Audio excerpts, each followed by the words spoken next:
Okay, I'm having a wonderful chat with Tim Beccue, cellist.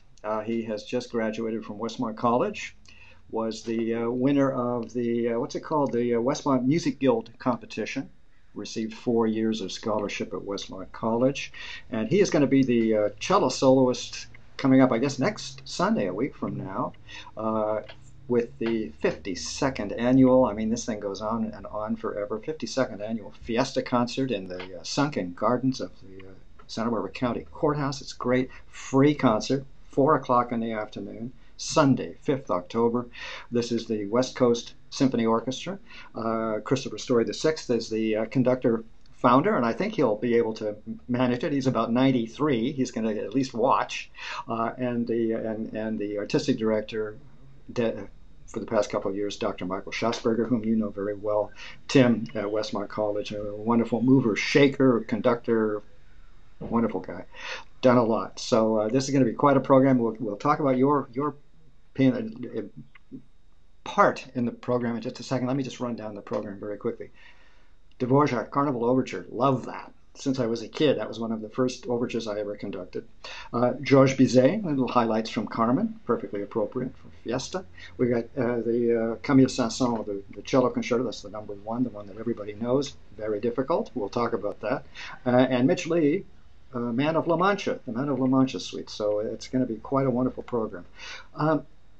Tell me, I noticed that you play in the Los Angeles Debut Orchestra, Young Musicians Foundation Debut Orchestra, and the American Youth Symphony. Now, those are two of the major youth orchestras in Los Angeles. How many years have you been playing in the orchestras? Yeah, so those two orchestras, I played 1 year. It was the end of high school, actually. But then coming to Westmont, it was a little tough sure. to make that commute down to LA. So yeah, that makes sense. That makes sense. But I had a great time performing with them. That was really my first kind of big orchestra experience. Was that debut or American Youth? Which one? Or both? Well, I guess both. I did more with American Youth Symphony. Really enjoyed it. Yeah. And just again, so everybody in the greater Southern California area who does not know, these are the two really major young professional, is more like a young professional orchestras in Los Angeles. So you have had the orchestral experience, you know what that's about. Then you came up to Westmont and got busy, and I'm sure Dr. Schassberger was delighted to have you. Tell me a little bit about your training, your teachers, in music. By the way, Tim, for everybody's information, is a physicist, or is going to be a physicist, I think. Am I out of line here yet? But your major is physics, with a minor in mathematics, which sometimes works well with music. You know what I mean? Figuring out the mathematics of how the construction of these great works of art. How'd you get started? First of all, your interest in physics and mathematics. Your father, family member, and then how come cello came into your life? Yeah, well, I never had a very direct kind of understanding of what I wanted to do with my life.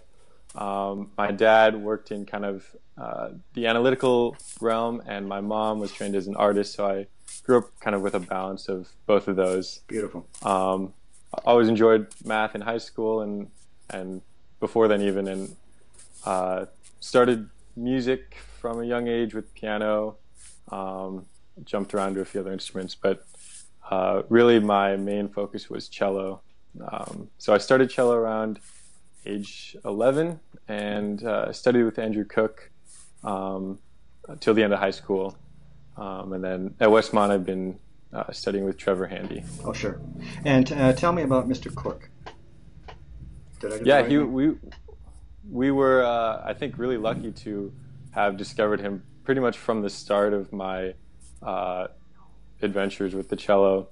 My elementary school teacher recommended that we check him out, and so we did, and so he's really been the only teacher I had up until the end of high school, and he's a great instructor, pushes his students hard, and I think he gives them a good foundation, and I've really appreciated learning from him.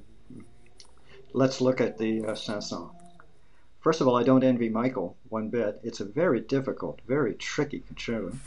The slow movement, the rather fast first movement, and then the whole thing escalates into a gigantic mass of notes and a wonderful finale. It's going to be great. Slow movement's going to be a little interesting. The slow section, I should say. It's a concerto in one movement, but out there on the beautiful Sunken Gardens patio, I'm sure everything's going to be beautifully marked. But the slow movement is extremely delicate and interesting.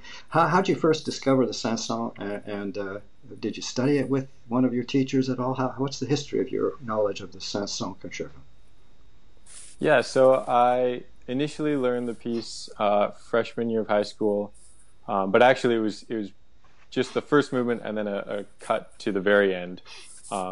So basically, I learned the first movement in high school and really loved it ever since hearing it for the first time. It's a wonderful, exciting piece. Yeah, it is. But then it really kind of sat kind of in the back of the shelf until my last year at Westmont. I decided to kind of pick it up again for a scholarship competition in Santa Barbara, and so had fun with that. I think that's how Dr. Schossberger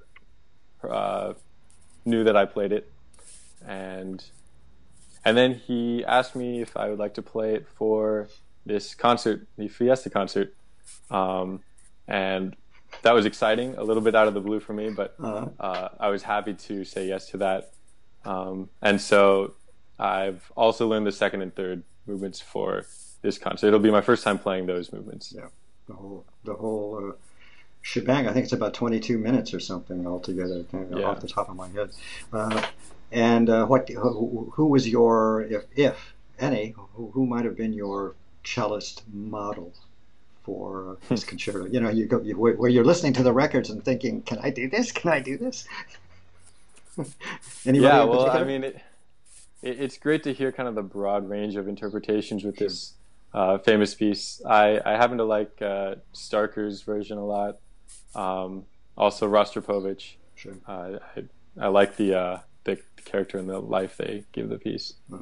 Any problems that you're scared to death about coming up next Sunday? It's Well, hard. It's very difficult. Yeah, there's little spots that are hard, of course, and then I think it's always hard just kind of putting the whole thing together and having it all work in one big piece the same way that each little chunk that I'm practicing sounds. So, but it should be fun and exciting to do it all together with the orchestra. Oh yeah, it will be. It'll be fun and exciting for the orchestra as well. I can tell you. You know, the West Coast Symphony comes together. They have, as professional musicians do more often than not, they have one rehearsal, and again, this concerto is an awful lot of notes for everybody, including the orchestra. But it's such a beautiful piece. The slow movement, as I kind of hinted at earlier, so gorgeous. And again, it's very, very exciting. It's a very good choice, I think, for a public sort of outdoor concert. And so I think all will go well for you. I'm making that prediction immediately. And then what? What happens? You recuperate for a few weeks, and then you mentioned earlier off camera, kind of what's going on in your life for the next year or two. Yeah, so I graduated last May, and soon after this concert, I'll be starting work with the Las Cumbres Observatory, a company that operates kind of a global network of telescopes. And I've always enjoyed astronomy, working in Westmont's observatory, so I'm quite excited for this opportunity. I suppose physics and astronomy go together, I presume? Yeah, they often do. Quite a big overlap for those two. Okay, good. And yeah, you were saying before I jumped in and interrupted you. Anything? We talked earlier. This company, is it Santa Barbara based? It's based here in the region anyway. And they in Goleta, yeah. In Goleta, okay, good, because they do a series of lectures, sort of tavern lectures, to help the lay public get over their fear and loathing of science and astronomy and all those other complicated things in the universe, so to say. Let me just run down the concert once more, just the programming. Dvorak, Carnival Overture. People, you cannot possibly have anything more fun than that overture. Carnival Overture of Dvorak. Bizet, highlights from Carmen. It is Fiesta. It's going to be wonderful. The Cello Concerto. And then they're going to wind things down. Dr. Schossberg is going to wind things down with Man of La Mancha. You can't go wrong. What have I forgotten to mention? What's going on after you work? Do you have any? You're going to work for a little bit, kind of get out of the whatever academia for a bit, if I'm intuiting what's going on. Do you have any kind of secret 5-year plan? No secret 5-year plan. Uh, I think grad school is certainly an interest of mine on the horizon. So we'll see how this next year goes with regard to that.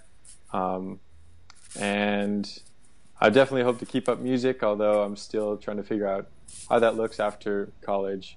Sure. Love playing with friends, and so hopefully at least that'll continue, and Yeah. maybe some other opportunities in the future. Yeah. Some chamber music anyway. And again, the bottom line is, as I'm sure Dr. Schassberger would agree, I certainly feel this way. Music is a very hard career to pursue professionally. Not that you would not be perfectly capable of pursuing such a career. The rewards are, shall we say, slimmer than than if you are a physicist or an astronomer, I believe.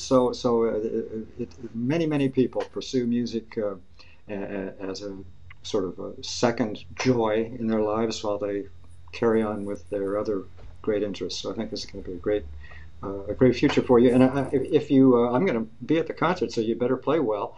I'm going to. I think if you play it, if you are a pretty decent cellist, and you're going to have to be to do the Saint-Saëns Cello Concerto, to get through all those. I'm serious. Notes everywhere, all over the place, all over the fingerboard. Um, uh, uh, People will be asking you to play. You're going to have to find the time. I'm sorry to to spoil your afternoon. Let's see, Tim Beccue. Many thanks. You're in West. Are you in Westlake now? Yeah, back home or what? Santa Barbara. Oh, you are in Santa Barbara. Okay.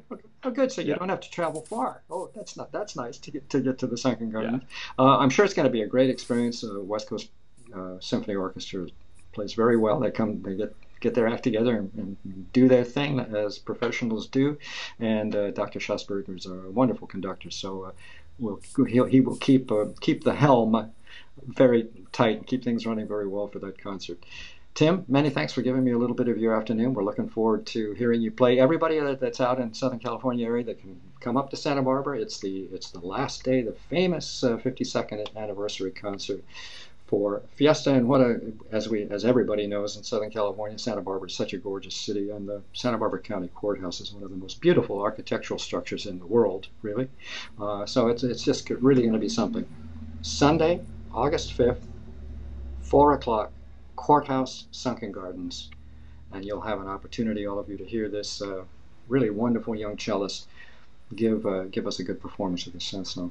Tim, many thanks. See you. Thanks so much, Dan. I look forward to playing. Thank you.